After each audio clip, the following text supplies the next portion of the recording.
আল্লাহুম্মা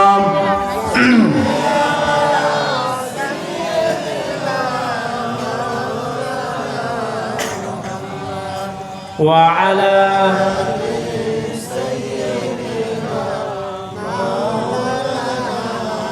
লা ইলাহা ইল্লাল্লাহ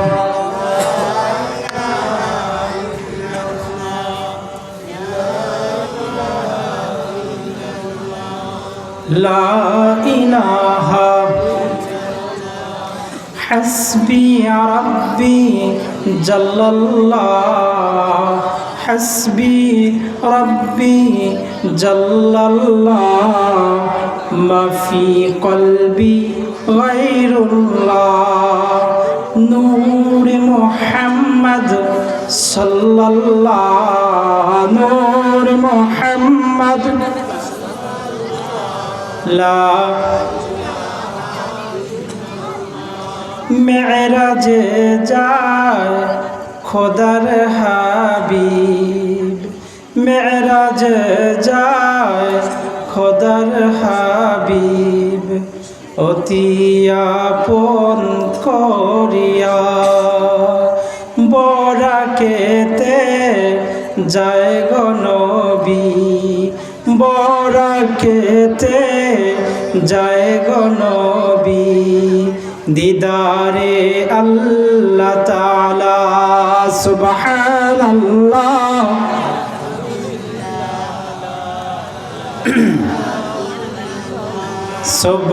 সুবহানাল্লাহ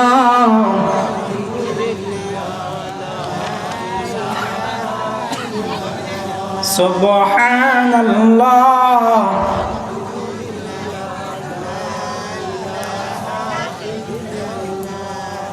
তুমি নবী কমলিওয়ালা তুমি নবী तरनेवाला তুমি নবী কমলিওয়ালা তুমি নবী तरनेवाला হাসর মাঠে নবী তুমি হাসর মাঠে নবী তুমি করবে শাফায়াত সুবহানাল্লাহ আলহামদুলিল্লাহ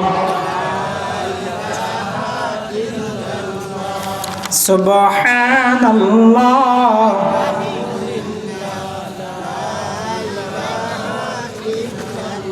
লা ইলাহা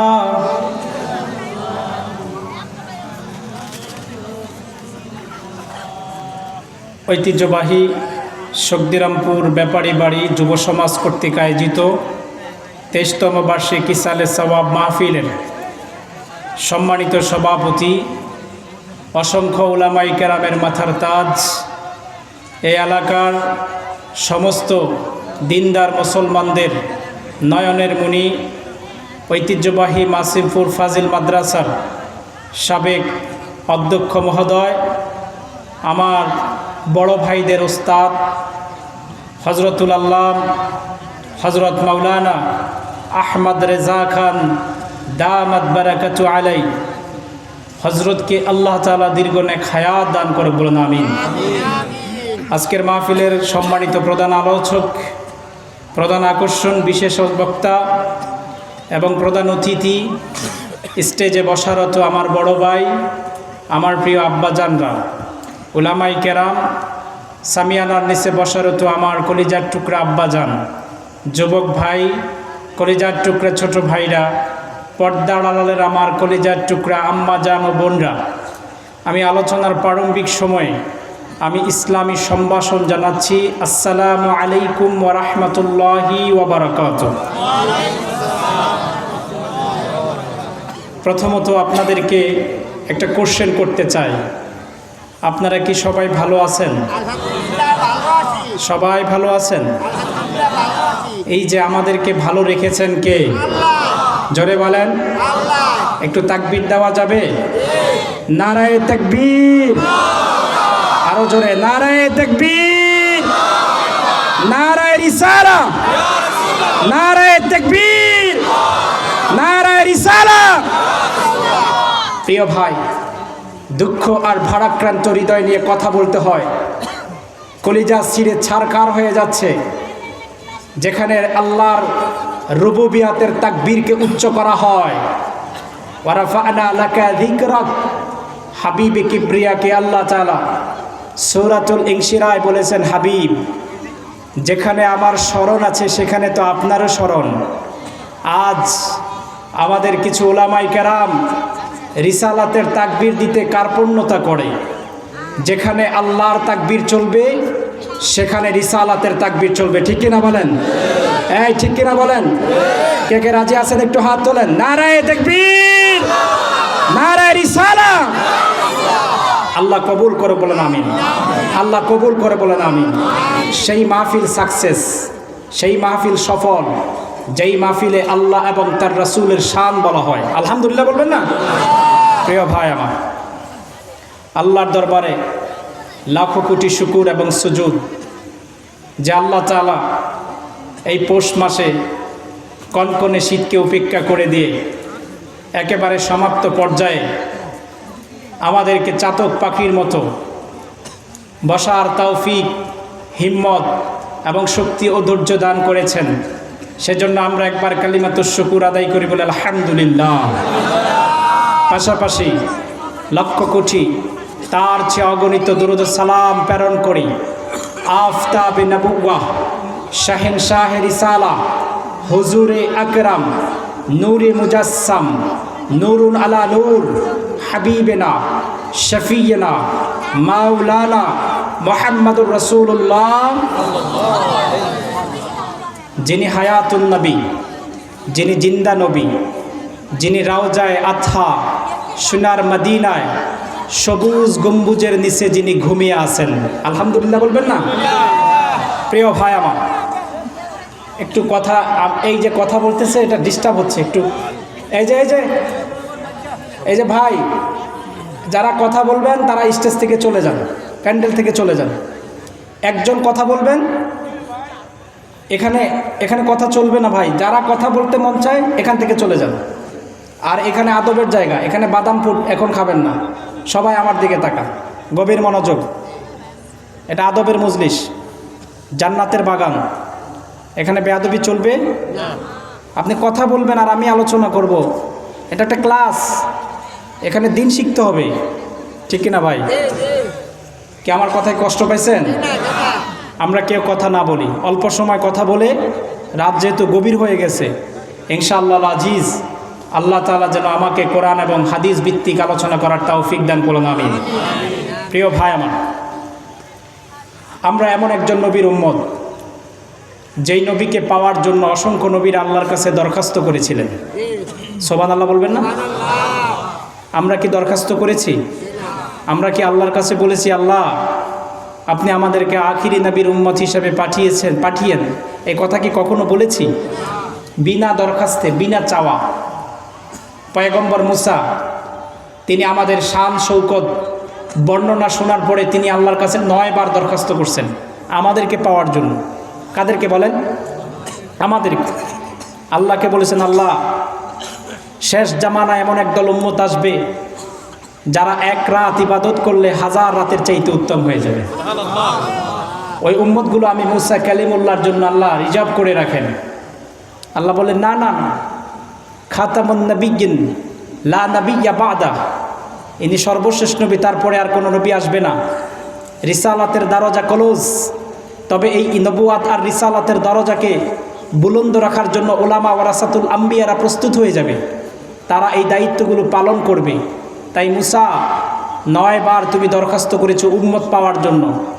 10 নম্বর দরখাস্ত করেছো, আল্লাহ যেই নবীর উম্মতগুলোর শান, মান, মর্যাদা, হুরমত এত বেশি, আল্লাহ আপনি ওই নবীর উম্মত হিসাবে আমি মুসা কালিমুল্লাহকে পাঠিয়ে দেন।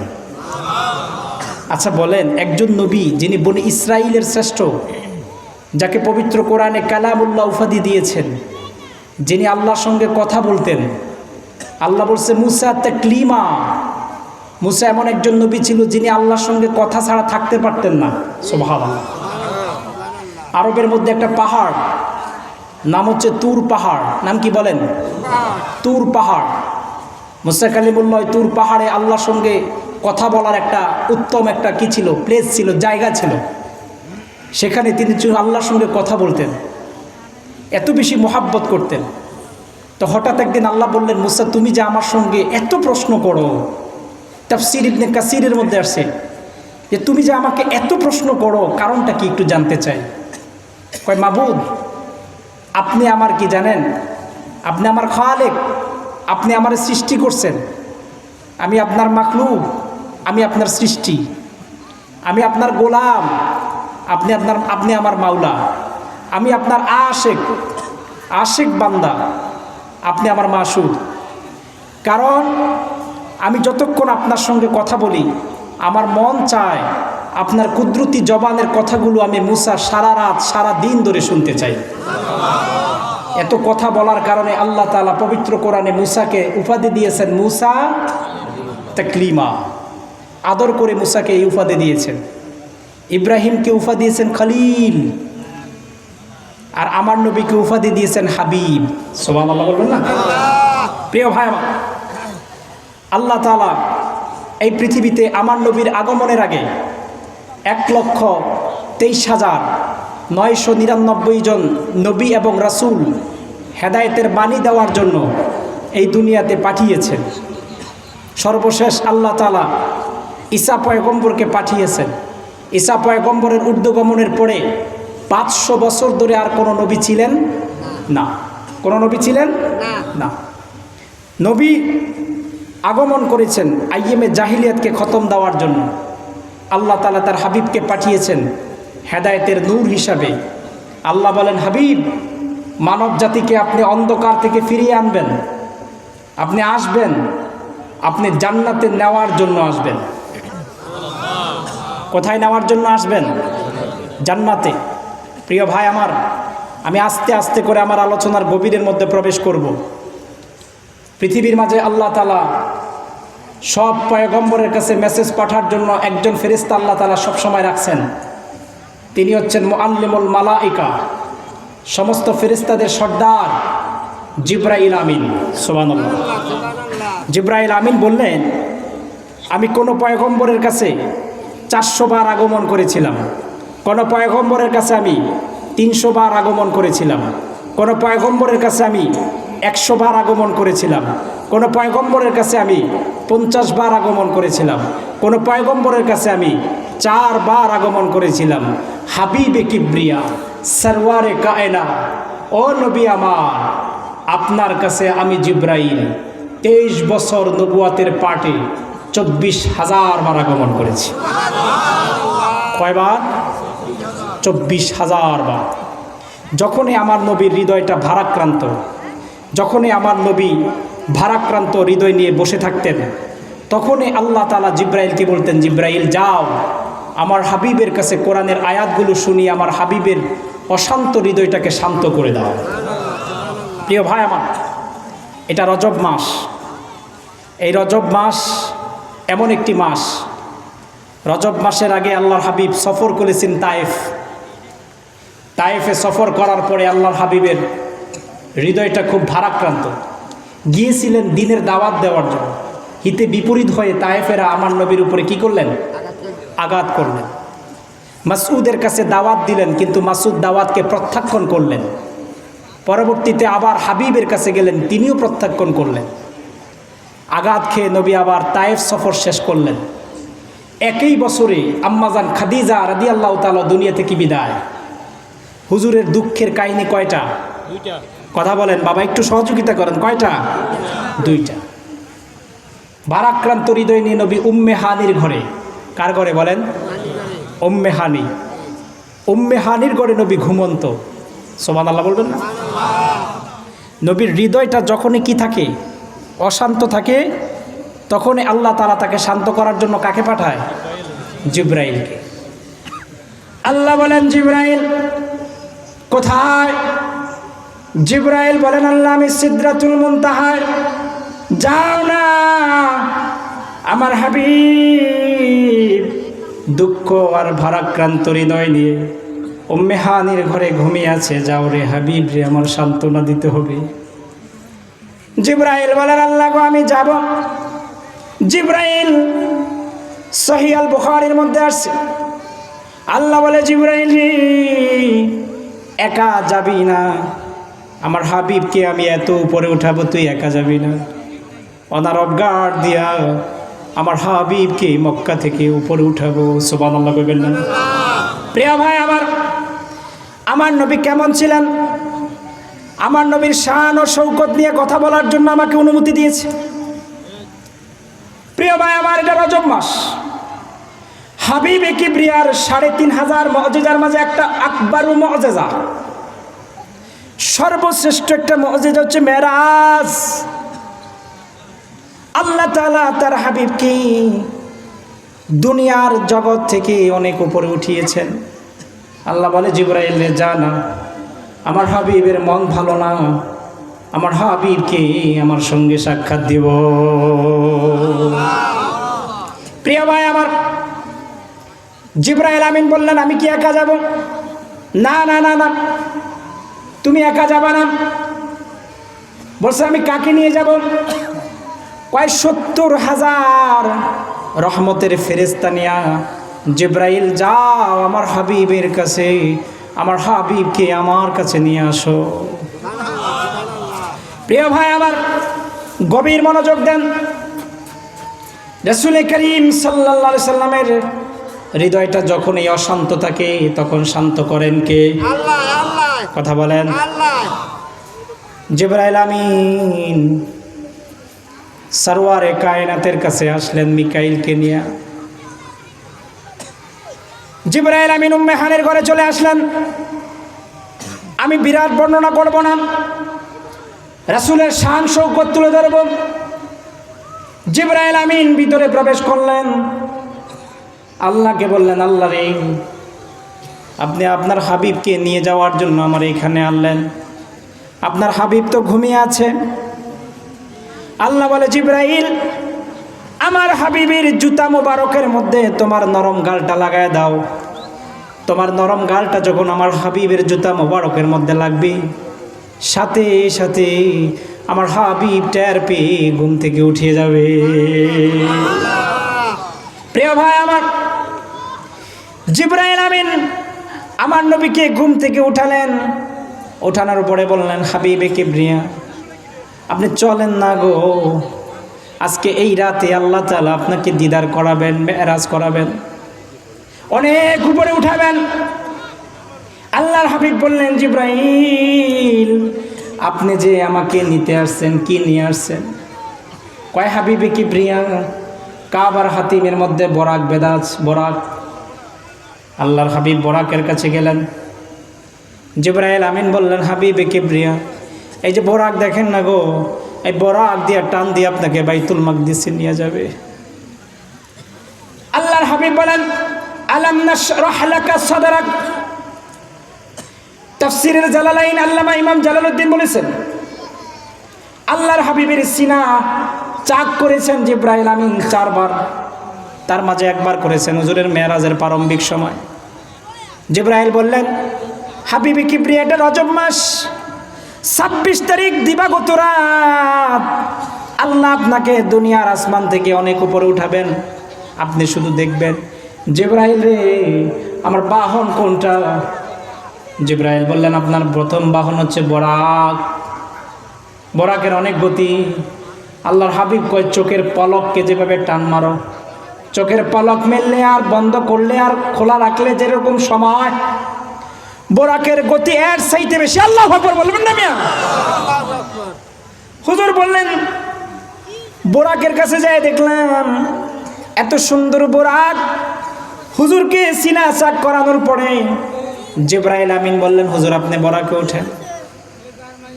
হুজুর বরাক দেখে বললেন জিবরাইল রে আমি বরাকে উঠব না, কারণ আমার উম্মতের জন্য এত সুন্দর বরাক কি মাশরে তৈরি করেছিনি। সুবহানাল্লাহ সুবহানাল্লাহ। প্রিয় ভাই আমার, যেই নবী আমার মেরাজের প্রারম্ভিক সময়ে বরাক দেখে, সুন্দর বরাক দেখে বললেন জিবরাইল রে আগে বলো আজকে যে আল্লাহ তাআলা তার হাবিবকে এত উপরে উঠাবেন, জিবরাইল বলো না, এত সুন্দর বোরাক আমার আল্লাহ আমার উম্মতের জন্য তৈরি করেছিনি। আল্লাহ বলে, জিবরাইল রে জানায়া দে, আমার হাবিবকে জানায়া দে, আমার হাবিবের উম্মতের জন্য মাশরে বোরাক আছে। নবী বোরাকে উঠলেন। সূরাতুল ইসরা প্রমাণ করে দেয়, সুবহানাল্লাযী আসরা বিআবদিহি লাইলাম মিনাল মাসজিদিল হারামি ইলাল মাসজিদিল আকসা। সহিহ আল বুখারীর বিশাল হাদিস, লম্বা। হুজুর বললেন, আমি বোরাকে উঠলাম, বোরাকে টান দিয়া বাইতুল মাকদিস নিয়ে গেলেন। বাইতুল মাকদিস গিয়ে দেখলাম অসংখ্য পয়গম্বররা বাইতুল মাকদিসে হাজির। হুজুর ইমামতি করলেন। ইমামতি করার পরে হুজুর আবার বোরাক নিয়ে উপরে উঠলেন। মেরাজ এটা অরুজুন থেকে আসছে, এটা হচ্ছে উপরে উঠা। প্রিয় ভাই আমার, বোরাকটা ছিল এইভাবে বাইতুল মাকদিস পর্যন্ত। বোরাকটা মক্কা থেকে বাইতুল মাকদিস পর্যন্ত এইভাবে গেছে। এখনো মেরাজ শুরু হয় না। সুবহানাল্লাযী আসরা, কয় মক্কা থেকে বাইতুল মাকদিস পর্যন্ত ইসরা ছিল। ইসরা মানে ভ্রমণ। কয় ভ্রমণ তো নিজের এলাকায় হয়। হাবিবে কিবরিয়া মক্কা থেকে বাইতুল মাকদিস পর্যন্ত ভ্রমণ করেছেন। কয় এখনো মেরাজ শুরু হয় না, মেরাজ হইলে উপরে উঠতে হবে। সুবহানাল্লাহ বলবেন না? হুজুর বললেন, আমি বাইতুল মাকদিসে আসলাম। কথাগুলো কি শুনবেন? কে কে শুনবেন একটু হাত তোলেন। আলহামদুলিল্লাহ বলেন, আলহামদুলিল্লাহ। হুজুর বললেন, আমি বাইতুল মাকদিসে আসলাম। এসে দেখলাম সব পয়গম্বররা আমার আগে হাজির হয়ে গেছেন। একদল লোকেরা কয় আমার নবী নাকি মরে গেছে, রওজার সাথে নাকি মিশে গেছে। নাউজুবিল্লাহ কয় না। অথচ আল্লাহর হাবিব কয়, মেরাজের রাত্রে আমি মুসাকে দেখেছি, তার কবরে তিনি নামাজ পড়তেছেন। আল্লাহু আকবার কবেন না মিয়া? আহলে সুন্নাহ ওয়াল জামাতের আকীদা হচ্ছে সমস্ত নবীরা জিন্দা, সব নবীরা জিন্দা। আল্লাহর হাবিব বলেন কোন নবীরা মুর্দা না। মেরাজের রাত্রে আমি মুসা পয়গম্বরকে নামাজরত অবস্থায় দেখেছি। শুধু তাই নয়, সব পয়গম্বরকে আমি বাইতুল মাকদিসে দেখেছিলাম। বাইতুল মাকদিসে দেখেছিলেন। নবী বলেন, জিবরাইল আমিন আমাকে বললেন, হাবিবে কিবরিয়া আপনি আর চিন্তা করবেন না, আপনি ইমামতিতে চলে যান। আল্লাহর হাবিব ইমামতি করতে বসে গেলেন। সুবহানাল্লাহ কইবেন। নবী 2 রাকাত নামাজ পড়লেন। বলেন কয় রাকাত? কথা বলেন কয় রাকাত? কি কথা বলবে? আলহামদুলিল্লাহ। আমাদের বেদে আপনার আকীদা যদি ঠিক না থাকে, আপনি আমল দিয়ে কি করবেন? এই গ্যার একটু শব্দগুলো, গ্যার শব্দগুলো বাদ দেন ভাই, একটু মাইকটা সাউন্ড ক্লিয়ার করে রাখেন। হ্যাঁ, বাস হয়েছে, ওকে। আকীদা যদি ঠিক না থাকে, আপনি আমল দিয়ে কি করবেন? বাংলাদেশের এক বক্তা বলে নবী নাকি মরে গেছে। নাউজুবিল্লাহ বাড়ির যায় বললেন, নবী মুর্দা না জিন্দা? আচ্ছা, কে কে বলেন নবী জিন্দা আছে? একটু হাত তোলেন তো। নারায়ে তাকবীর, নারায়ে রিসালাহ। মেরাজের রাত্রে নবী কারে কবরে নামাজ পড়তে দেখছেন? মুসা পয়গম্বর। মুসা পয়গম্বর যদি মেরাজের রাত্রে তিনি নামাজরত অবস্থায় থাকেন, তাহলে আপনাদের বিবেকের কাছে একটা প্রশ্ন, সাইয়্যিদুল মুরসালিন হাবিবে মুস্তাফা নবী আমার কি রওজায় মুর্দা না জিন্দা আছেন? প্রিয় ভাই আমার, নবী বাইতুল মাকদিসে কয় রাকাত নামাজ পড়েছিলেন? বলেন কয় রাকাত? 2 রাকাত। 2 রাকাত নামাজ পড়লেন। নবী 2 রাকাত নামাজ পড়ছেন, ইমামতি করছেন 2 রাকাত নামাজ। 2 রাকাত নামাজ। এখনো মেরাজ শুরু হয় না, এখনো ইসরা। কয় বাইতুল্লাহ থেকে বাইতুল মাকদিস, ওই যে জেরুজালেম, ওই যে সেই ইহুদিরা মুসলমানদেরকে বাইতুল মাকদিসে নামাজ পড়তে দেয় না, পাখির মতো শহীদ করেছিলেন আমার মুসলিম ভাই বোনদেরকে, ঠিক না? সেই বাইতুল মাকদিস এটা মুসলমানদের একটা ঐতিহ্য, মুসলমানদের প্রথম কেবলা। রাসূল করিম সাল্লাল্লাহু আলাইহি সাল্লাম যখন মদিনাতুল মুনাওয়ারায় গেছেন, কোথায় বলেন? কথা বলেন বাবা। মদিনায় যখন গেলেন, হাদিসের মধ্যে আসছে তিনি 16 থেকে 17 মাস, কয় মাস? 16 থেকে 17 মাস তিনি বারবার তিনি মদিনার মক্কার দিকে ফিরতে চায়, কিন্তু কেবলা হচ্ছে কোথায়? বাইতুল মাকদিস। মুসলমানদের প্রথম কেবলা, মুসলমানদের কি প্রথম কেবলা। হুজুরের মন ভালো না, হুজুর চায় কোথায়? বাইতুল্লাহর দিকে ফিরে নামাজ পড়বে। কারণ ইন্না আউওয়ালা বাইতিন উদিআ লিন-নাস লাল্লাযী বিবাক্কাতান মুবারাক। আল্লাহু আকবার বলবেন না? নবী জীবন ভর মহব্বত করেছেন বাইতুল্লাহ। হিজরতের সময় দেখেন রাসূল করিম সাল্লাল্লাহু আলাইহি সাল্লাম যখন বাইতুল্লাহ ক্রস করবেন, বাইতুল্লাহ ক্রস করার সময় রাসূল কাঁদতেছেন। আবু বকর বললেন, ইয়া হাবিবি, আপনি কাঁদেন কেন? আপনি বাইতুল্লাহর দিকে ফিরে কাঁদেন কেন? নবী বলেন, আবু বকর রে, জন্মভূমির মায়া কেউ ছাড়তে পারে না। আবু বকর, মক্কার দুশমন, আমার আত্মীয় স্বজন আমার এই মক্কায় থাকতে দেয় না, বাইতুল্লাহে প্রাণ ভরে ইবাদত করতে পারে না। বাইতুল্লাহর চাবিটা নিয়ে তারা নিয়ে গেছে, জোর করে নিয়ে গেছে। আল্লাহ কয়, হাবিব রে, চিন্তা কইরো না রে, যারা তোমার হাত থেকে বাইতুল্লাহর চাবি নিয়ে গেছি, সসম্মানে তোমার একদিন এই বাইতুল্লাহর চাবি তারা নিয়ে দিবে। ঠিকই তো ভাই, মক্কা বিজয়ের সময় যেই গোত্র আল্লাহর হাবিবকে হিজরতের আগে বাইতুল্লাহর চাবিটা হাত থেকে জোর করে নিয়ে গেছে, সেই লোকগুলাই সসম্মানে হাবিবে কিবরিয়াতে বাইতুল্লাহর চাবিটা ধরায় দিছে। নবী বলেন, আবু বকর বাইতুল্লাহে প্রাণ ভরে ইবাদত করতে দেয় না, এই বাইতুল্লাহ ছাড়তে আমার মন চায় না।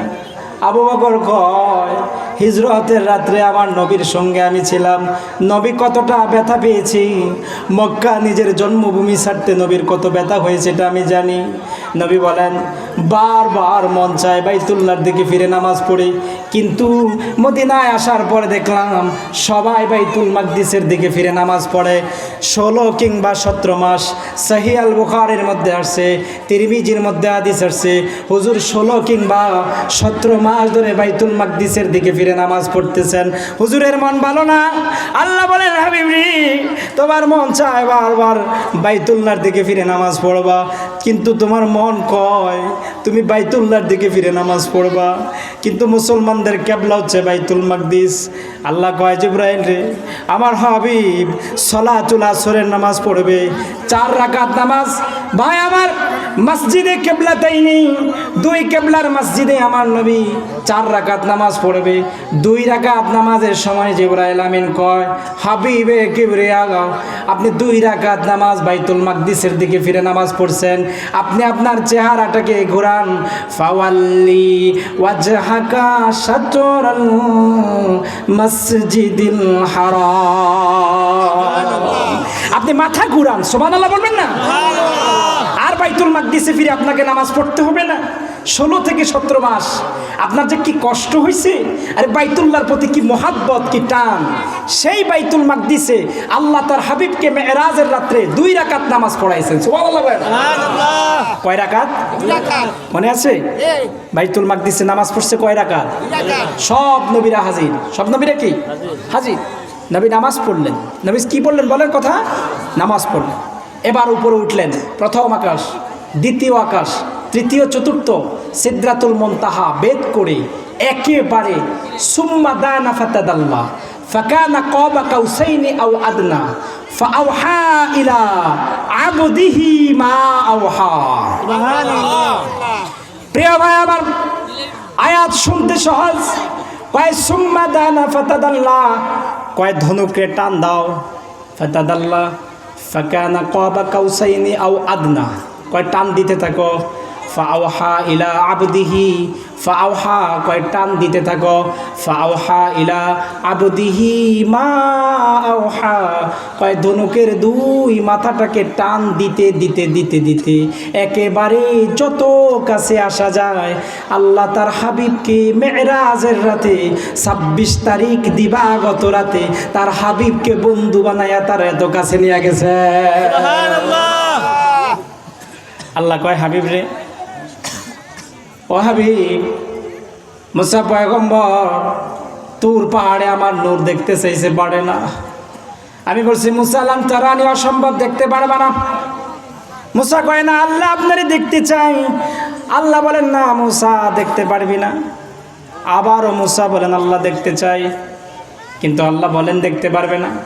আল্লাহ কয় হাবিব রে, 26 তারিখ দিবাগত রাত উম্মে হানির ঘর থেকে বরাক সিদরাতুল মুনতাহা পর্যন্ত বরাক ছিল। জিবরাইল আমিনকে বললেন, জিবরাইল আমিন বললেন হাবিবি কিবরিয়ান, সিদরাতুল মুনতাহা হচ্ছে আমার অফিস বর্ডার, এই বর্ডার ক্রস করা যাবে না, আমি আর উপরে উঠতে পারবো না। মেসকাতুল মাসাফির মধ্যে আসছে জিবরাইল আমিনের অফিস হচ্ছে ওই সেই সিদরাতুল মুনতাহা, সেখান থেকে জিবরাইল আর উপরে উঠতে পারে না। জিবরাইল বলেন হাবিবি কিবরিয়ান, এখন আমি আর উপরে উঠবো না। কয় তাহলে জিবরাইল আমি যে সুম্মা দানা ফাতাদাল্লা ফাকানা কাবা কাউসাইনি আও আদনা ফাআওহা ইলা আবদিহি মা আওহা, আমি যে আল্লাহর কাছে এত উপরে যাব, কেমনে যাব?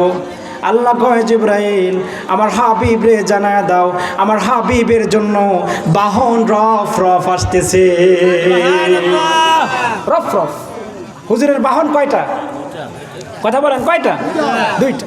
এক নম্বর হচ্ছে বোরাক, বলেন এক নম্বর কি? বোরাক। বোরাকের স্টেশন সিদরাতুল মুনতাহা। সিদরাতুল মুনতাহা থেকে ফাআওহা ইলা আবদিহি মা আওহা, একেবারে 70,000 নূরের পর্দা। কয় পর্দা? 70,000। সব হাদিসের রওয়ায়াত এক, বর্ণনাকারীর এক। সিদরাতুল মুনতাহা থেকে 70,000 নূরের পর্দা। এক পর্দা থেকে অন্য পর্দার দূরত্ব 70,000 বছর। সুবহানাল্লাহ। কত বছর? 70,000 বছর। তারপরে আল্লাহর আরশে আজিম। সুবহানাল্লাহ কয় না? সুবহানাল্লাহ। এত উপরে পৃথিবীর কোন নবীকে নিছেন আল্লাহ? কথা বলেন, কোন নবীকে নেন নাই। আল্লাহ বলে হাবিব, পৃথিবীর অনেক নবীরা আমাকে দেখতে চেয়েছিল, কিন্তু আমি দেখা দেই না, কারণ আমি বলেছি ফামান কানা ইয়ারজু লিকা রাব্বিহি ফালইয়ামাল আমালান সালিহা ওয়ালা ইউশরিক বিইবাদাতি রাব্বিহি আহাদা। সুবহানাল্লাহ। সুবহানাল্লাহ। আল্লাহ বলে হাবিব রে, দুনিয়ার জগতে কোনো বান্দার পক্ষে আমাকে দেখা সম্ভব না, তবে জান্নাতে দেখবে। সুবহানাল্লাহ বলবেন না? সুবহানাল্লাহ। ফামান কানা ইয়ারজু লিকা রাব্বিহি, কেউ যদি আমি আল্লাহর কুদরতি চেহারা মোবারক দেখতে চায়, এই ইচ্ছা পোষণ করতে চাই যে আমি রবকে দেখতে চাই, আল্লাহ গো এত উপরে আপনি আমারে উঠাইছেন, আপনার নূর আমারে দেখাইছেন, আপনার কুদরতি অন্তর দিয়ে আমার সঙ্গে কথা বলছেন, আপনি কি আপনার কোনো বান্দার সঙ্গে মুলাকাত করবেন না? আল্লাহ বলে হাবিব রে, ফামান কানা ইয়ারজু লিকা রাব্বিহি, অবশ্যই সাক্ষাৎ হবে। আমি রব আমার গোলামের সঙ্গে সাক্ষাৎ দিব, ওই গোলামের সঙ্গে।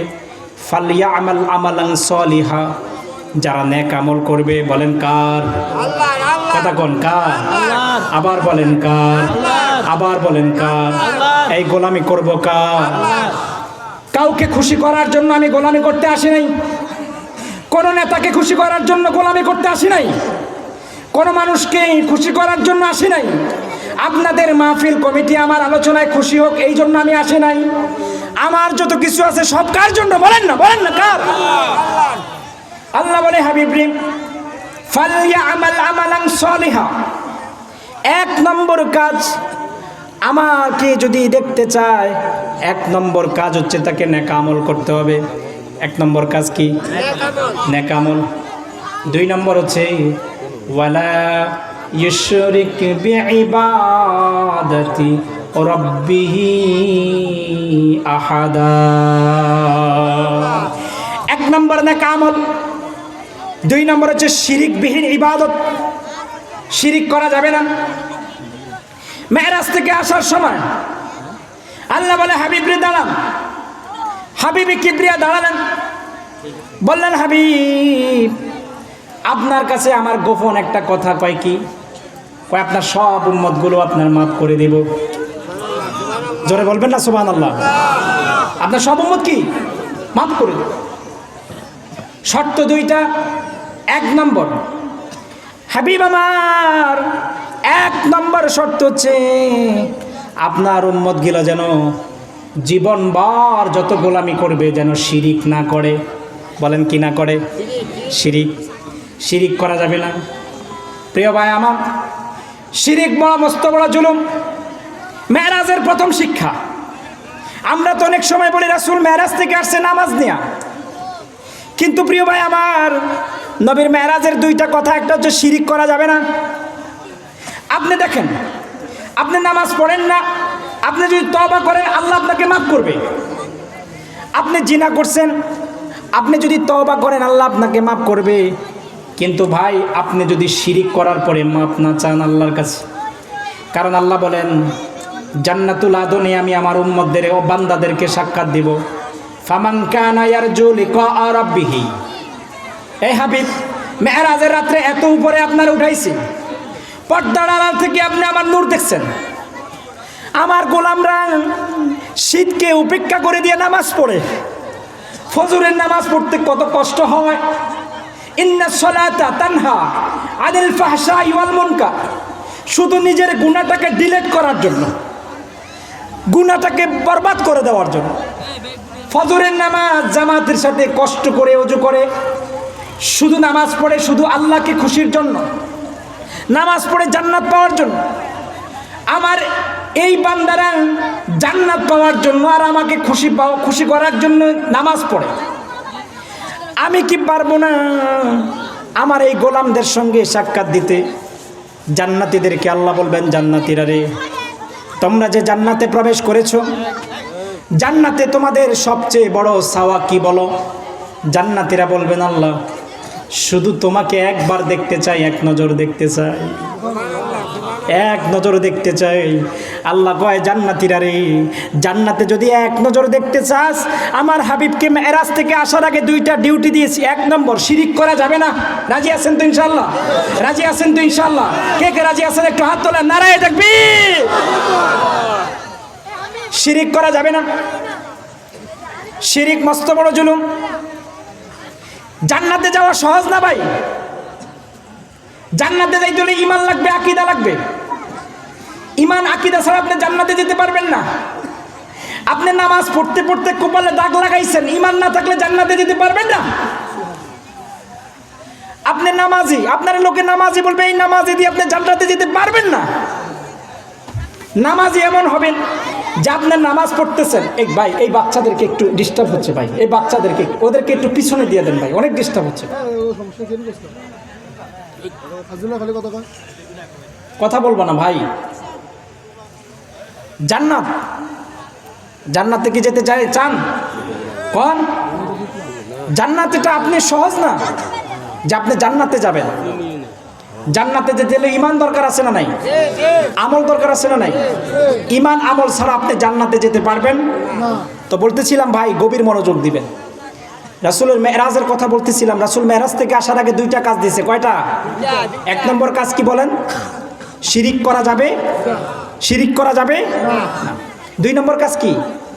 দুই নম্বর কাজ, জীবনে যতদিন বাঁচবেন, জীবনে যতদিন থাকবেন, আপনার কথা, আপনার মৌন সম্মতি, আপনার আকার, আপনার ইশারা, আপনার ইঙ্গিতের দ্বারা এমন কোনো কথা, এমন কোনো শব্দ চয়ন যেন আপনার মুখ দিয়ে বেরে না হয় যে হাবিবে কিবরিয়া আরশচুম্বী সম্মানের উপরে আঘাত করবে। এমন কোনো কথা যদি বের হয়ে যায়, আল্লাহ কয়, হাবিব আমার শিরকের গুনাহ আমি মাফ করব না যদি তওবা না করে মরে। দুই, যদি তারা আপনার চরিত্রের ব্যাপারে বা আপনাকে সাধারণ মানুষ হিসাবে তহমত দেয়, এমন কোনো কথা যদি আপনাকে বলে, আপনার লাইফ স্টাইল নিয়ে যদি ছোট করে তহমত দেয়, ও হাবিব আপনি জানায়া দেন আমার ওই বান্দাকেও আমি মাফ করব। বলেন কয়জনকে মাফ করবে না? দুইজন। এক নম্বর কি? যারা শিরিক করবে। বলেন যারা কি করবে? শিরিক করবে। আমরা এই মাহফিল থেকে আজকে এক নম্বর ওয়াদা করব, নামাজ যতটুকু পড়বো কার জন্য পড়বো বলেন? এই নামাজ কার জন্য পড়বো? আল্লাহর জন্য। নামাজ ছাড়া আপনি কখনো জান্নাতে যেতে পারবেন না। নামাজ এটা জান্নাতে যাওয়ার সবচেয়ে বড় মাধ্যম। আজকে আমি আলোচনা করার পূর্বে আমাকে এলাকাবাসী বলেছে যে হুজুর একটু নামাজের কথা বলবেন। মানুষ ফজরের নামাজে নাই, মসজিদ বানায় 2 কোটি টাকা দিয়া। কয়টা কোটি? কথা কয় না। মসজিদ কয় কোটি টাকা দিয়ে বানায়? 2 কোটি টাকা দিয়ে মসজিদ, কিন্তু মুসল্লি নাই, আছে না নাই? গর্ব করে, অহংকার করে, কয় আমাদের মসজিদে প্রায় 60 লাখ খরচ হয়েছে। হুজুর দোয়া করেন, আরও সামনে আরও খরচ আছে। আয় হায়, কালেকশনের পরে কালেকশন। ইমামের বেতন মাত্র 5,000। কয় হাজার? ইমামের বেতন কত? 5,000। মসজিদ সুন্দর করতে হবে। সেক্রেটারি কয় হুজুর সামনের জুমায় কয়েন দোতলা আমরা ফিটবো, দোতলা ছাদ ফিটতে হবে, কিন্তু এই কথা বলে না যে ইমামের বেতন আমাদের বাড়াইতে হবে। বলে? আজ পর্যন্ত কোনো ইমাম, কোনো সেক্রেটারি, কোনো সভাপতির বিরুদ্ধে কোনো কারো কাছে নালিশ দিছে? আয় হায়, 5,000 টাকা। কয়টা হাজার টাকা বেতন? 5,000 টাকার বেতন। এই বেতন দিয়া ইমামের সংসার চলে, আছে না নাই? রাসূল বলেন কিয়ামতের আগে মসজিদের সংখ্যা বেড়ে যাবে, আর এই মসজিদ নিয়ে অহংকার করবে। মসজিদ শূন্য হবে, মুসল্লি হবে না, মুসল্লি থাকবে না, নামাজি থাকবে না। বাস্তব কিনা বলেন? বাস্তব কিনা? আজ সমাজে মুসল্লি নাই। আমরা এখন কালেকশন করি টাকা। ভাই, এখন টাকার কালেকশন না, এখন মুসল্লির কালেকশন হবে। কথা কয় না, কথা কয় না। এখন কালেকশন কিসের? কালেকশন কিসের? টাকার। মসজিদ যা হয়েছে আলহামদুলিল্লাহ, মসজিদ যা হয়েছে কি আলহামদুলিল্লাহ। নবী যখন মদিনাতুল মুনাওয়ারা আসছেন, খেজুর পাতা দিয়ে নবী মসজিদ বানাইছেন। সাহাবীরা যেই নামাজি ছিল, সেই নামাজি কি আমরা টাইসলা মসজিদের নামাজি? কথা কয় না। এসি না, এসি ছাড়ে না কা? ইমাম সাহেব কি কয়? এসি ছাড়ে না কা? কত দিছেন? 23 দিছেন, কিনলে 32 দেন, একটু বাড়ান, গরম লাগতেছে। এ নামাজি দেখায়, আছে না নাই? আল্লাহর হাবিব বলেন এই নামাজি জান্নাত নিবে না। ফাওয়াইলুল লিল মুসাল্লিন, নামাজি অনর্থকদের নামাজ। যারা শুধু আসে টুপিওয়ালা নামাজি থাকবে। আল্লাহর হাবিব কয় কিয়ামতের আগে আমার কিছু উম্মত এমন নামাজি হবে যারা লোক দেখানো নামাজি। সাহাবীরা আরজ করলেন ইয়া হাবিবি, এরা আবার কেমন নামাজি?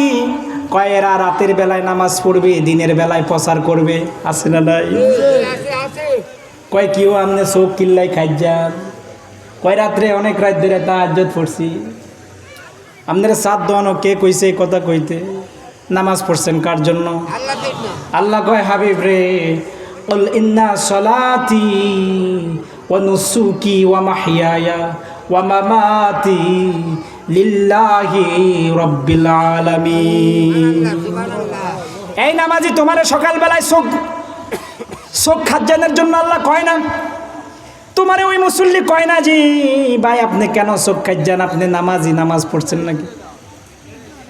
আমরা এমন নামাজি হয়ে গেছি, আমরা রাতের বেলায় নামাজ পড়ি, দিনের বেলায় প্রচার করি।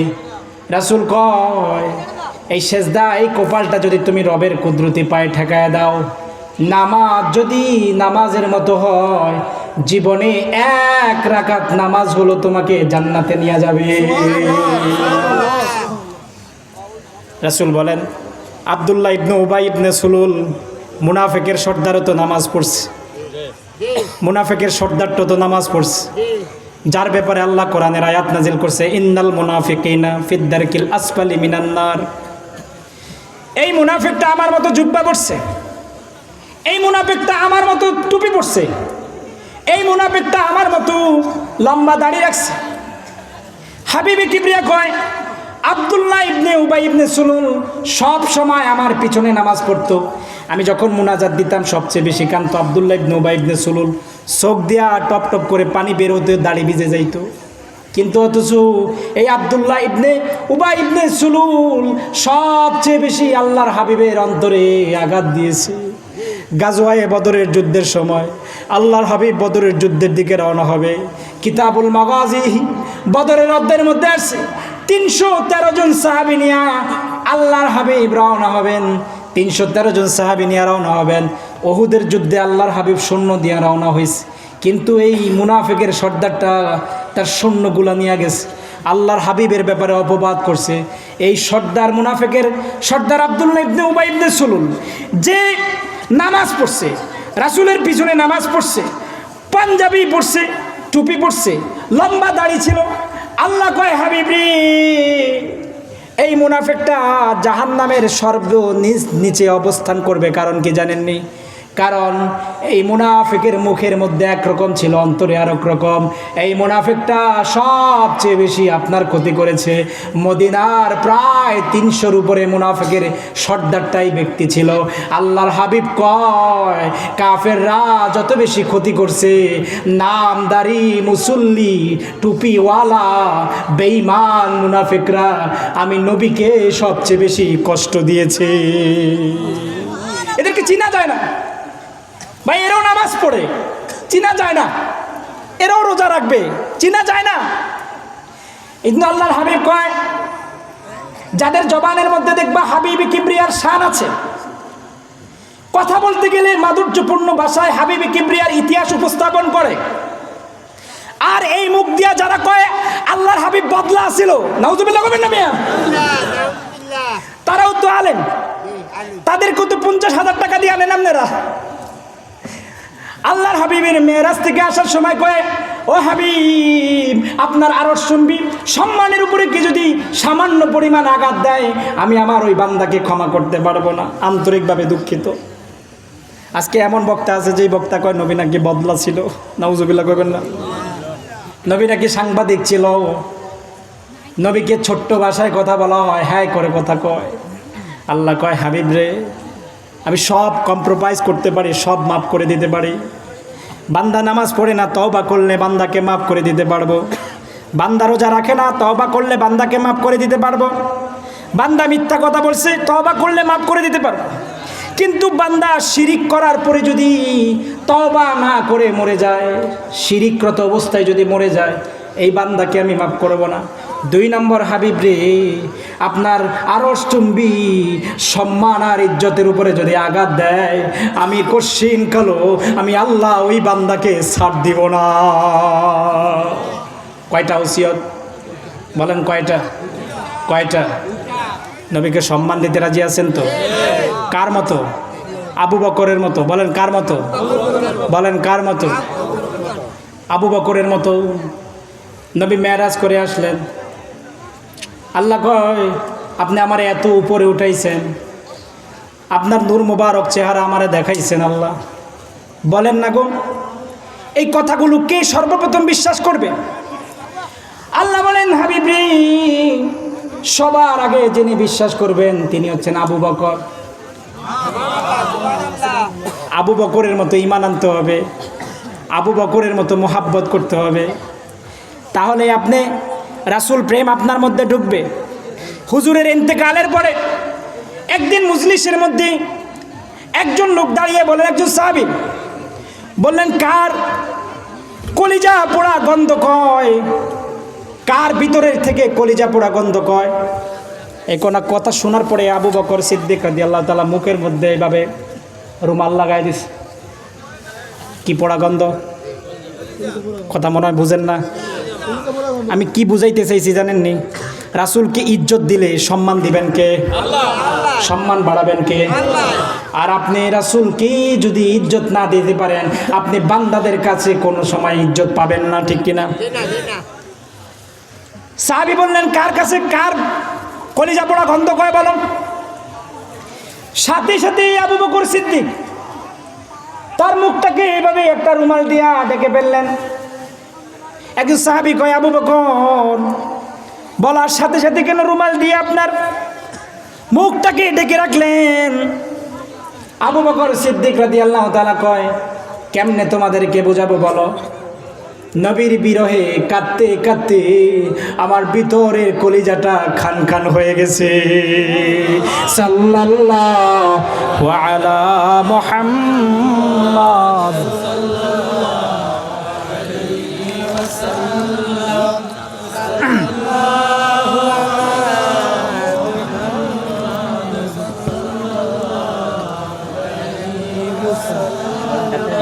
তো আমাদের মেরাজ থেকে প্রথম যেই শিক্ষাটা, সেটা কি? শিরিক করা যাবে?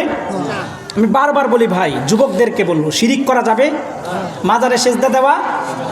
কমপ্লিটলি কথা, মাজারে সেজদা দেওয়া যাবে না।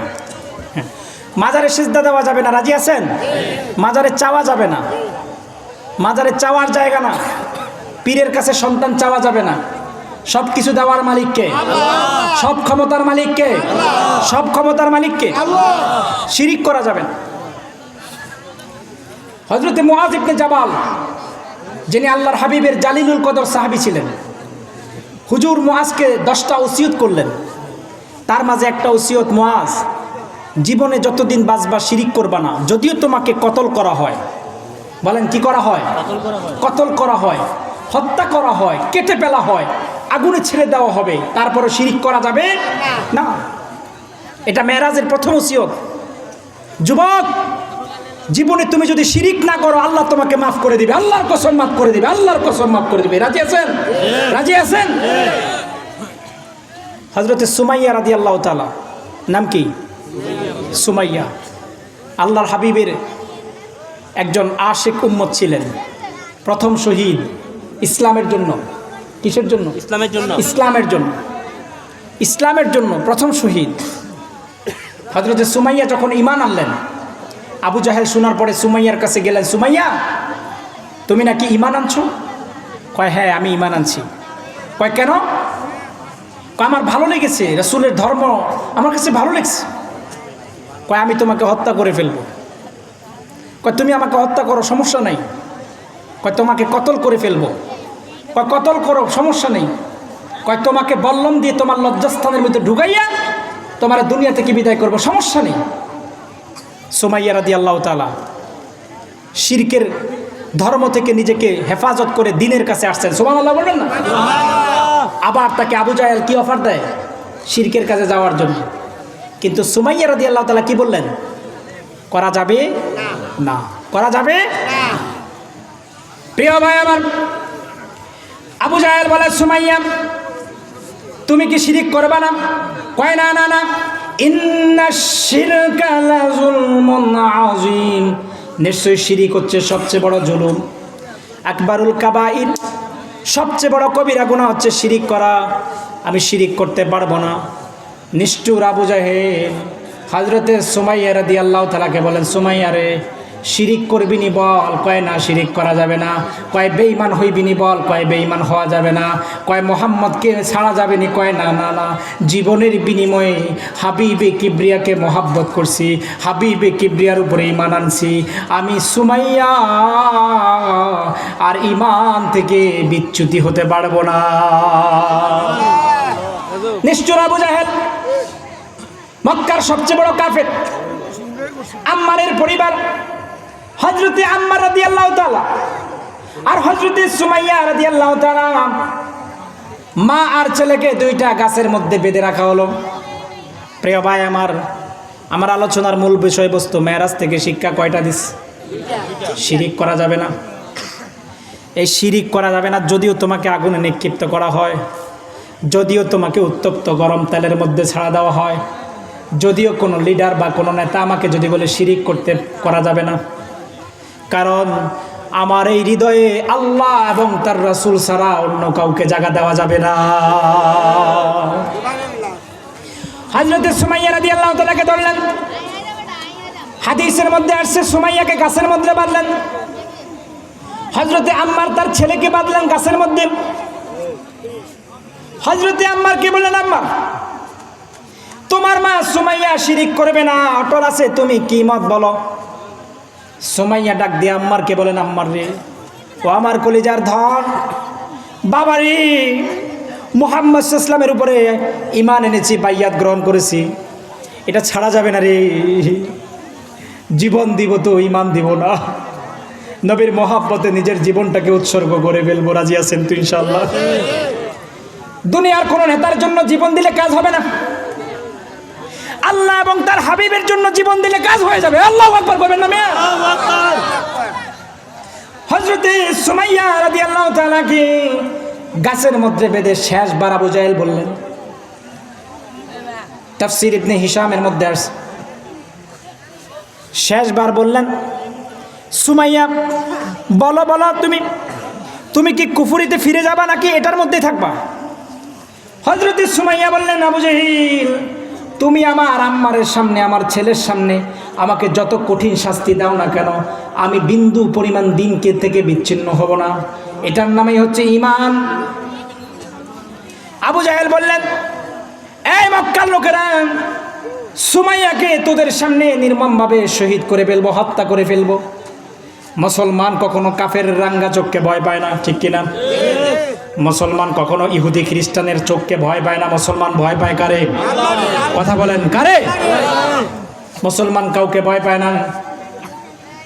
সুমাইয়াকে আম্মারের সামনে উলঙ্গ করা হলো, ছেলের সামনে মাকে উলঙ্গ করলো, সুমাইয়ার কাপড়কে ফেলে দেওয়া হলো, সুমাইয়াকে পুরা উলঙ্গ করা হলো। 2 হাত টান দিয়া, 2 পা টান দিয়া হযরতে সুমাইয়া রাদিয়াল্লাহু তাআলাকে জমিনের মধ্যে ফালানো হলো। আম্মারকে বললেন, আম্মার রে, দেখ দেখ, তোর মা কুফরি থেকে ফিরে দিনের পথে আসছে। আমি অফার দিছি দিন থেকে যেন আবার কুফরিতে যায়, শিরকের ধর্মের মধ্যে আস। কিন্তু তোর মা রাজি হয় না। শহীদ হওয়ার আগে সুমাইয়া তার সন্তান আম্মারকে বললেন, আম্মার রে, জীবন দিবি তো ঈমান দিবি না? আল্লাহু আকবার। আবু জাহেল যদিও তোমাকে টুকরা টুকরা টুকরা করে, খণ্ড খণ্ড করে পাহাড় জমিন নদী সমুদ্রের মধ্যে ফেলে দেওয়া হয়, তারপরেও শিরকের ধর্মে আসা যাবে না, শিরিক করা যাবে না। কারণ কুল হু আল্লাহু আহাদ, আল্লাহ কয়জন? আল্লাহ এক, আল্লাহর কোনো মুখাপেক্ষী নাই। সুমাইয়া বলেন, বাবারে, জীবন দিবি তো ঈমান দিবি না?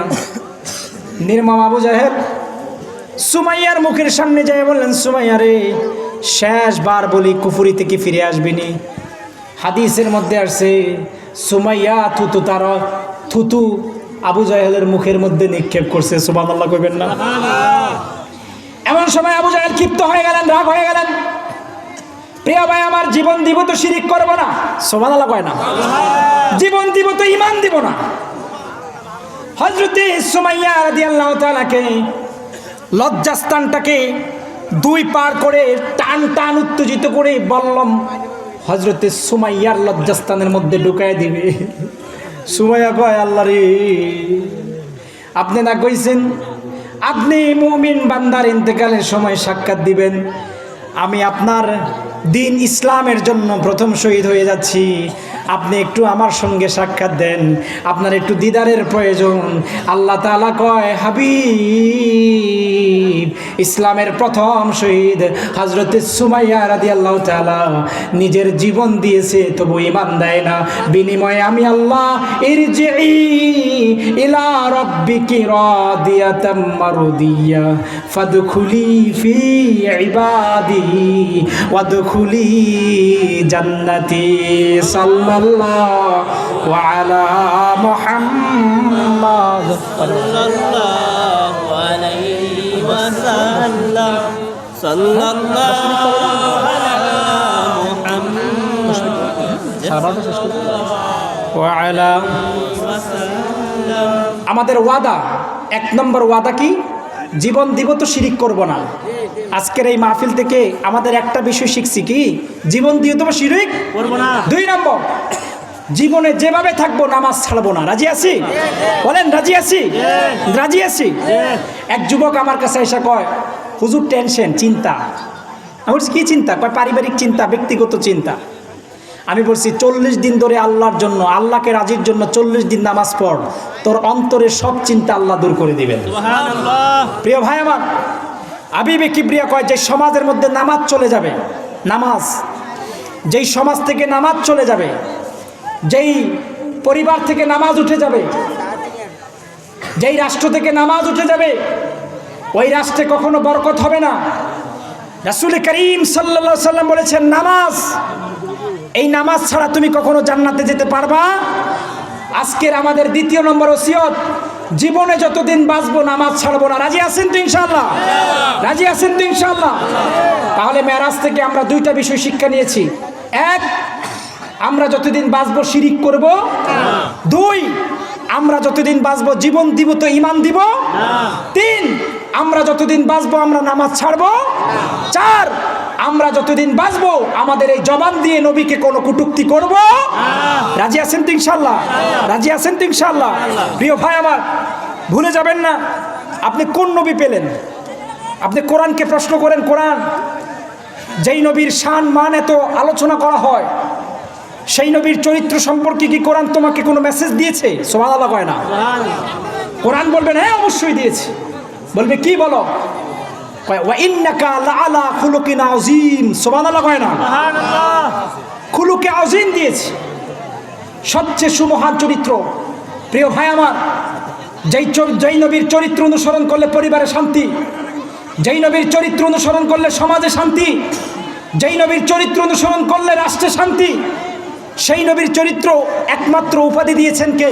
আল্লাহ। কথা বলেন, কথা বলেন। ওয়া ইন্নাকা লাআলা খুলুকিন আযীম। প্রিয় ভাই আমার, চরিত্র তিন প্রকার।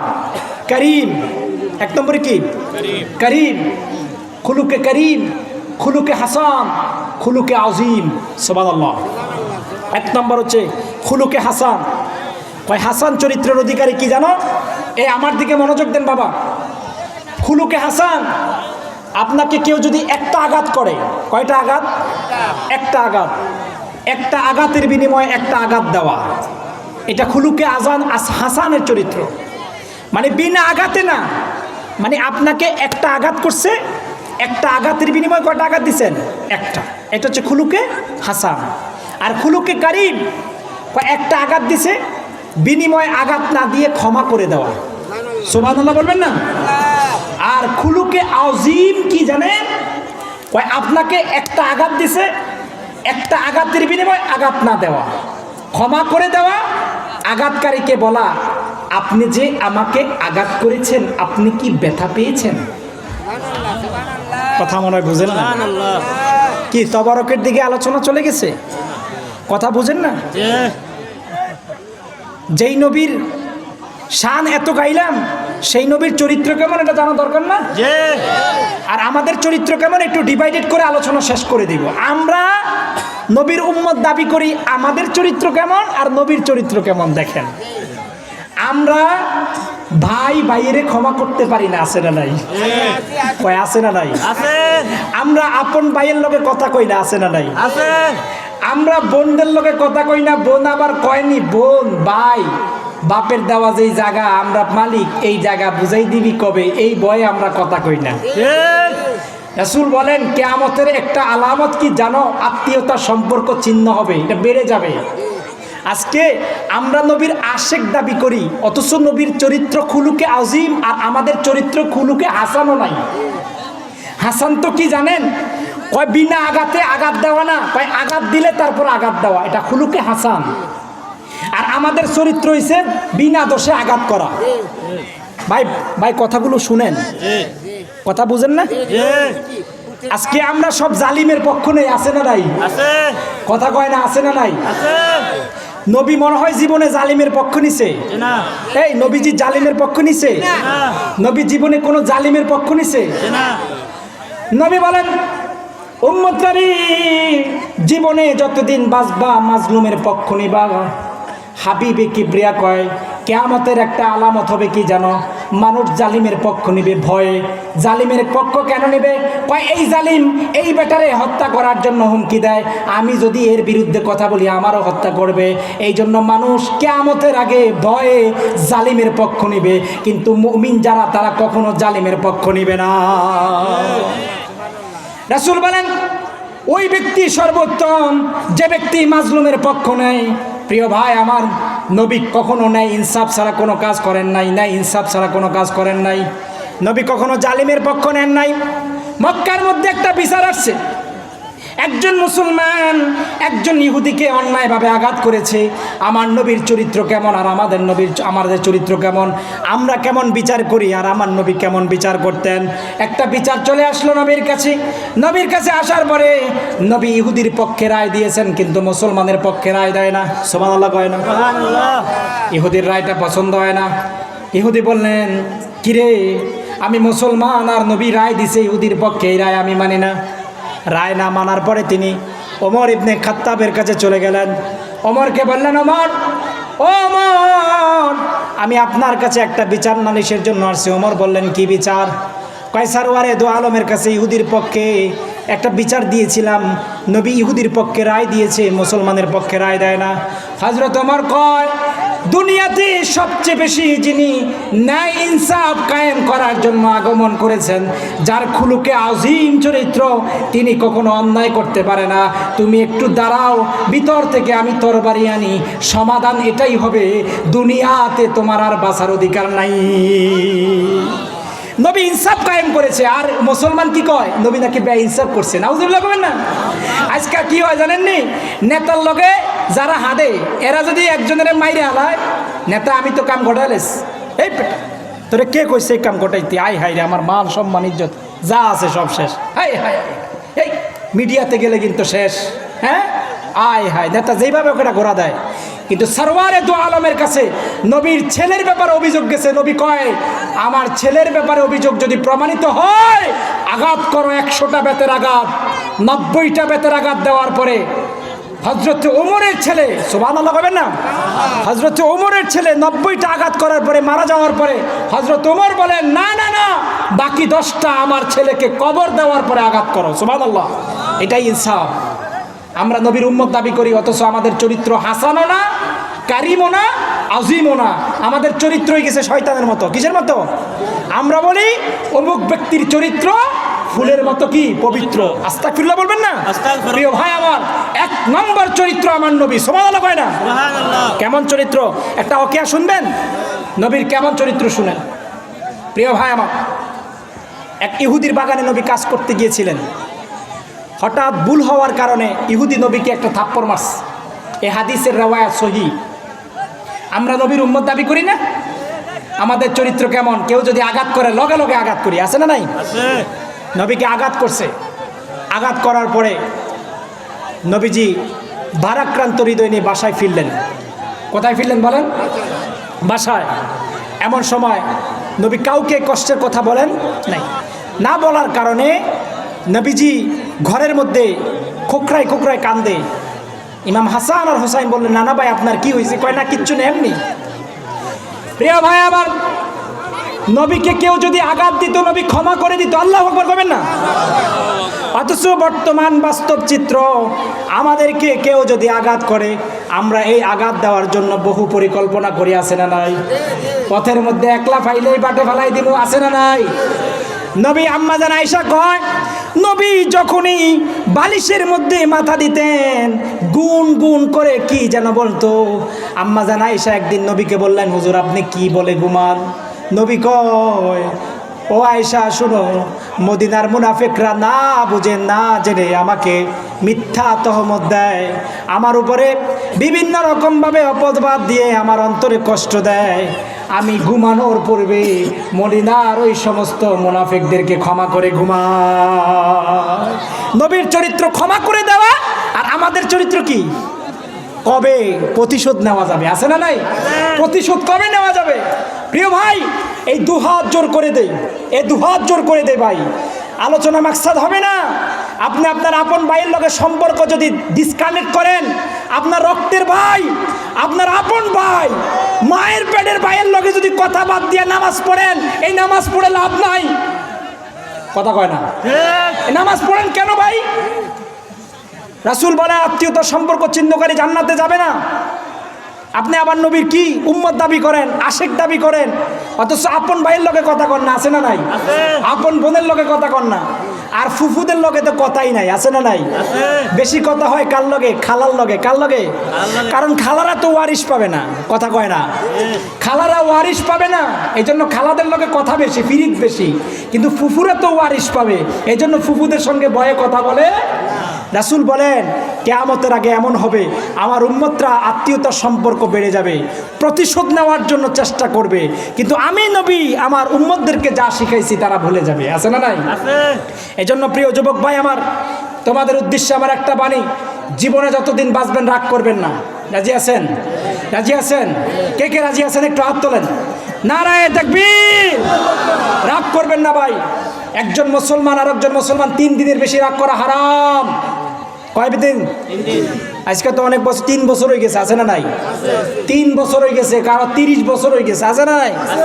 রাগ ভালো না। আল্লাহর হাবিবের সবচেয়ে সুমহান আদর্শ, নবী ক্ষমা করে দিতেন। সুবহানাল্লাহ কয় না? ফাতহে মক্কা, মক্কা বিজয়ের অভিমুখে নবী রওনা হয়ে গেলেন সাহাবীদেরকে নিয়ে। আবু সুফিয়ান আমার নবীর শ্বশুর ছিল। উম্মে হাবিবাকে বিবাহ করেছিলেন। উম্মে হাবিবা যখন মদিনাতুল মুনাওয়ারায় ছিল, একদিন আবু সুফিয়ান নবী উম্মে হাবিবার সঙ্গে সাক্ষাৎ করার জন্য গেছেন। যাওয়ার পরে উম্মে হাবিবা কি করছে জানেন? যেই চাদরের উপরে মায়ার নবী ঘুমাইতেন, বসতেন, বিশ্রাম করতেন, উম্মে হাবিবা, বাবা তো কাফের, বাবা বসবে তার আগে সরওয়ারে দু আলমের যে চাদরের উপর বসতেন, ওই চাদরটা তিনি সরাই দিতেন। সুবহানাল্লাহ, সুবহানাল্লাহ। বাবার জন্য তিনি চাদর রাখতেন না, চাদর সরাই দিতেন। আবু সুফিয়ান, যিনি সেই উহুদের যুদ্ধে তার স্ত্রী হিন্দা নির্মমভাবে হজরতে আমির হামজা রাদিয়াল্লাহু তাআলাকে শহীদ করেছিলেন, আল্লাহর হাবিব তো পারতেন প্রতিশোধ দিতেন, কিন্তু ফাতে মক্কা বিজয়ের দিন আবু সুফিয়ান বললেন, মুহাম্মদ সাল্লাল্লাহু আলাইহি সাল্লাম, ও নবী আমার ভুল হয়েছে, আমারে আল্লাহ ক্ষমা করে দেখ, তুমিও আমাকে ক্ষমা করে দাও। নবী বলেছেন, আমি তোমাকে ক্ষমা করে দিলাম, আজ ঘোষণা করে দিলাম, আজ থেকে আবু সুফিয়ানের ঘরে কেউ যদি বিশ্রাম নেয়, রেস্ট নেয় বা বাঁচার জন্য চেষ্টা করে, সেও নিরাপদ থাকবে। সুবহানাল্লাহ। যে আবু সুফিয়ান নবীকে মাক্কি জীবনে অত্যাচার করেছিল, মাদানী জীবনও শান্তি দেয় না, কিন্তু ফাতে মক্কা বিজয়ের দিন নবী ক্ষমা করে দিয়েছেন। সুবহানাল্লাহ বলেন না? 2 নম্বর আদেশ, ও যুবক ভাই, আমরা ক্ষমা করতে শিখি। রাজি আছেন তো ইনশাআল্লাহ? রাজি আছেন তো ইনশাআল্লাহ? প্রিয় ভাই আমার, ফাতে মক্কা বিজয়ের দিন আল্লাহর হাবিব দেখলেন একজন বুড়িমা, তিনি গাটুরি বাঁধতেছেন। হুজুর বললেন, বুড়িমা গাটুরি কেন বাঁধো? কয়, তুমি কি জানো না আব্দুল্লাহর বেটা মোহাম্মদ মক্কায় আসছে, আব্দুল্লাহর বেটা মোহাম্মদকে বহু অত্যাচার করেছিলাম, অবিচার করেছিলাম, জুলুম করেছিলাম, এখন বেটাটা চলে গেছে মদিনা থেকে আবার ফাতে মক্কা বিজয় করে মক্কার অভিমুখে চলে আসছে। কয়, আব্দুল্লাহর বেটা মোহাম্মদকে কি কখনো দেখেন না? কয়, ওরে যদি আমরা দেখতাম বা আমি দেখতাম, তাহলে কি তার সঙ্গে আমি কি এতক্ষণ কথা বলতাম? মায়ার নবী আমার কেমন নবী শত্রুর সঙ্গে সুন্দর করে কথা বলতেন, অথচ আজ আমরা আপন ভাইয়ের লগে ভালো করে কথা কই না, আপন বোন ভাইয়ের লগে ভালো করে কথা কয় না, অথচ নবী শত্রুর সঙ্গে কেমনে কথা কয়? বুড়িটা বলে, আমি যদি মাক্কি জীবনে মুহাম্মদ সাল্লাল্লাহু আলাইহি ওয়াসাল্লামের সাক্ষাৎ হতো, তাহলে কি মুহাম্মদ সাল্লাল্লাহু আলাইহি ওয়াসাল্লামকে আমি তার পাশে কি আমি যাইতাম? কয়, তাহলে এখন কোথায় যান? কয়, পালানোর জন্য। সুবহানাল্লাহ কয় না? কয়, মারে কিছু মনে নিও না, তোমার গাঠুরি আমার মাথায় দিবানি। কেমন নবী আমার, যেই নবী শত্রুর গাঠুরি মাথায় নেয়, অথচ আমরা ভাইয়ের বোঝা দূর করতে চাই না।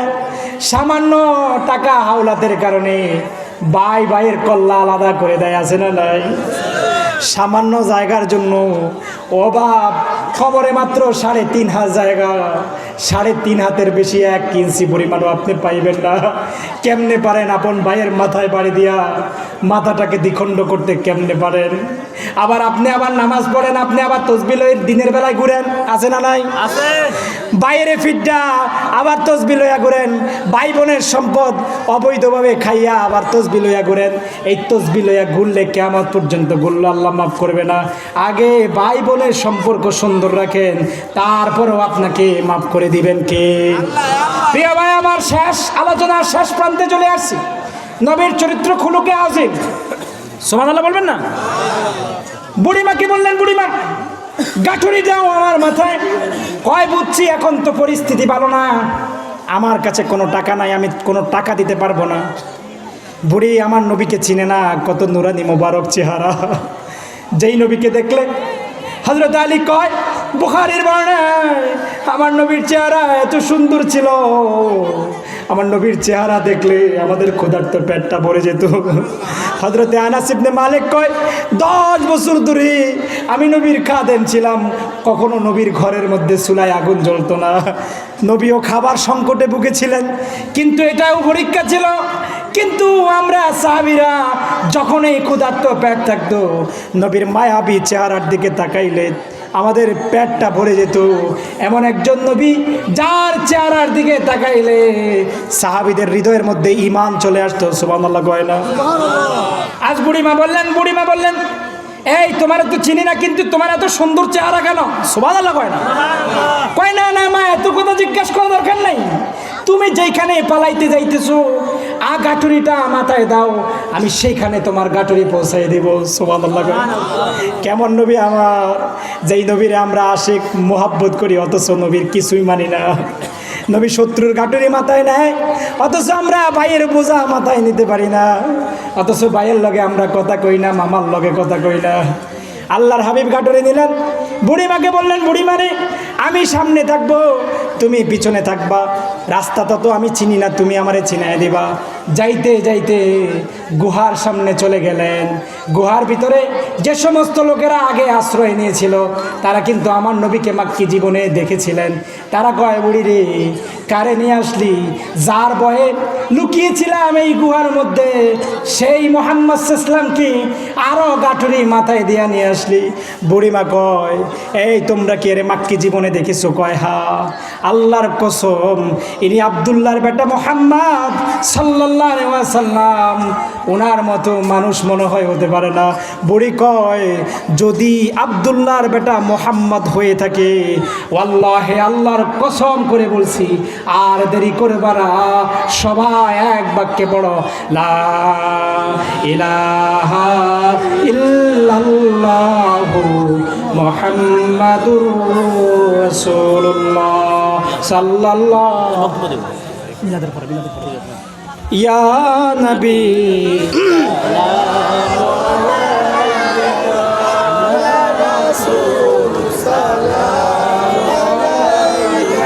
ইয়া হাবিব সালাম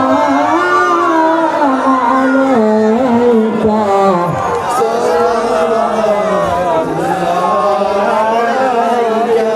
সাইয়্যিদি ইয়া রাসূলুল্লাহ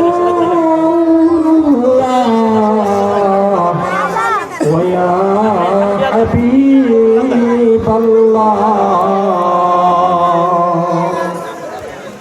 नबी अपनी जे नूरे के पायदा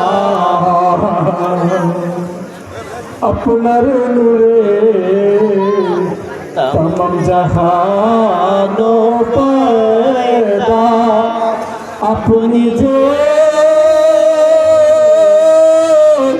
काबा काबा আশিকদের গলায় মালা ইয়া নবী সালামু আলাইকা ইয়া রাসূল সালামু আলাইকা ইয়া হাবিব সালামু আলাইকা সালাওয়াতুল্লাহ নবী গো আমাদের ইতিম বানায়া নবী ঘুমালে সোনার মদিনা দিয়েন গো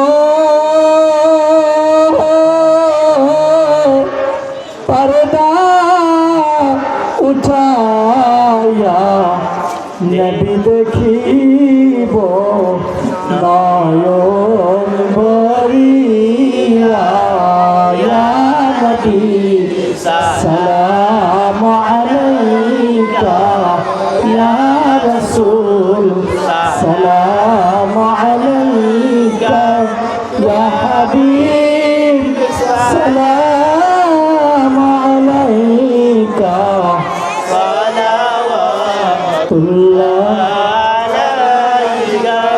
নবী খন্দকের যুদ্ধের কালে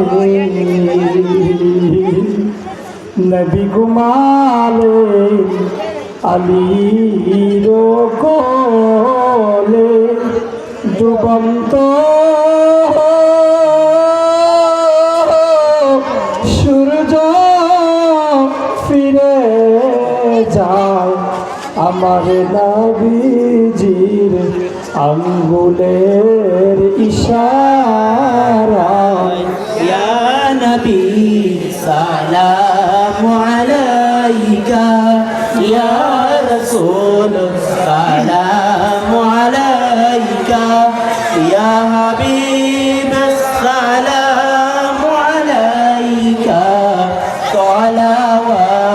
الله عليك بلغ الله بكماله كشف التجى بجماله حسنت جميع خصاله صلوا عليه وآله سلموا يا صدر الأمين مصطفى ما جاء إلا رحمة للعالمين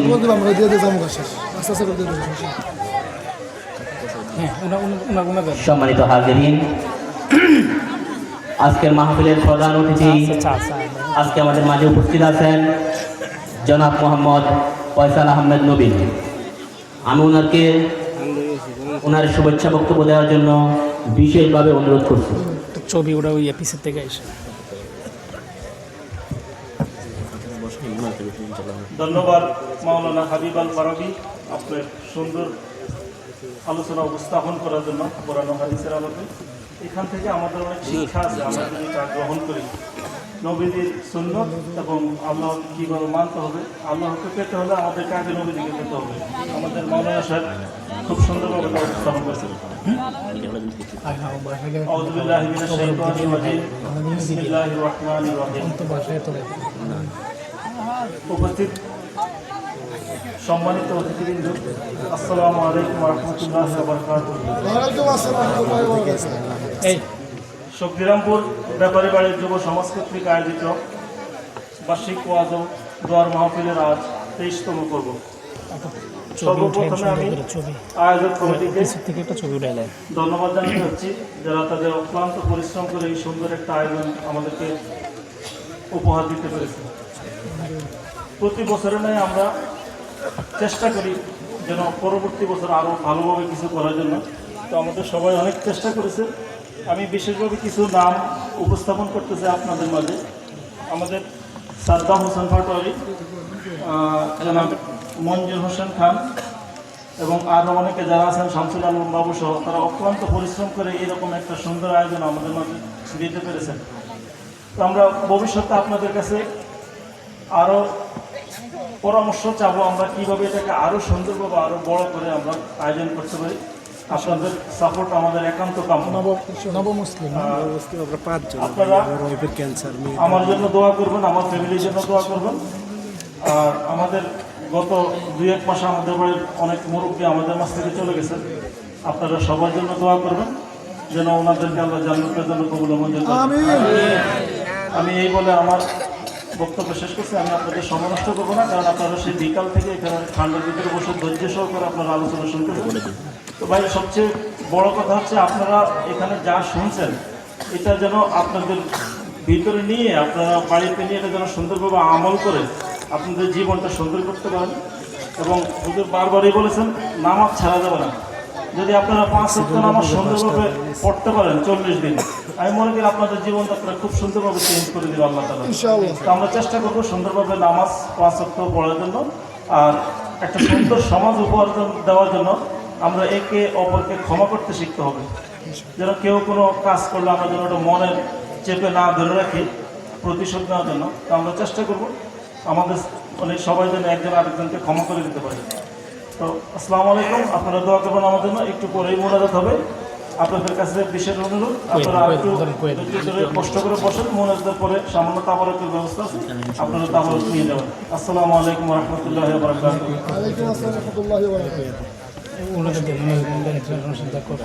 আসসালামু আলাইকুম সম্মানিত মুসলিম। আমি বড় ভাইয়ের সঙ্গে কথা বলি, ভাই মাফ করে দিন।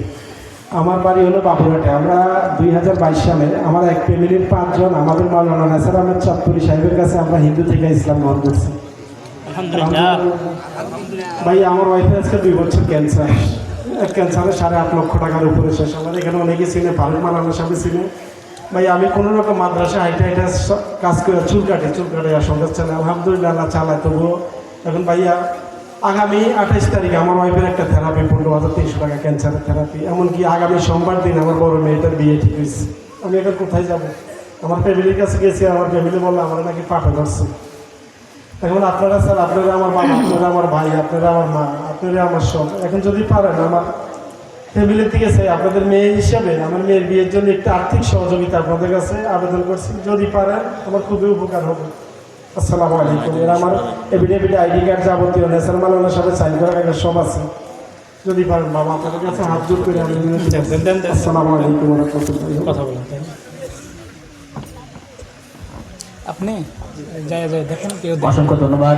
যান আপনি যান। যারা পারেন উনি আমাদের যারা পারবেন ভাই, যান আমাদের নব মুসলিম ভাই, আপনারা যতটুকু পারেন ওনাদের সহযোগিতা করবেন। যান। আমি ভলেন্টিয়ারের দৃষ্টি আকর্ষণ করছি, আপনারা তবরক নিয়ে লাইনে লাইনে কাতারে চলে আসুন। মোনাজাত দেওয়ার ভিতরে ইনশাল্লাহ দিয়ে যাবেন, যেন কোনো ক্ষয়ত না হয়, মোনাজাতের যেন কোনো ব্যাঘাত না ঘটে। সবাই ধীরস্থিরভাবে নেবেন। আপনারা শেষ ভালো যার সব ভালো তার। সারা রাত মাহফিল শুনছেন, এখন শেষ সময় যদি আপনারা একটু উশৃঙ্খল করেন তাহলে এটা প্রেজটা সুন্দর দেখা যাবে না। তাই আমি ভলেন্টিয়ার ভাইয়ের দৃষ্টি আকর্ষণ করছি, আপনারা কাতারে আগে আসে পড়েন, তবরক নিয়ে কাতারে কাতারে দাঁড়িয়ে দেন। হযরত মোনাজাত দিবে, মোনাজাতের মাঝখানে ইনশাআল্লাহ তবরক দিয়ে শেষ করতে হবে।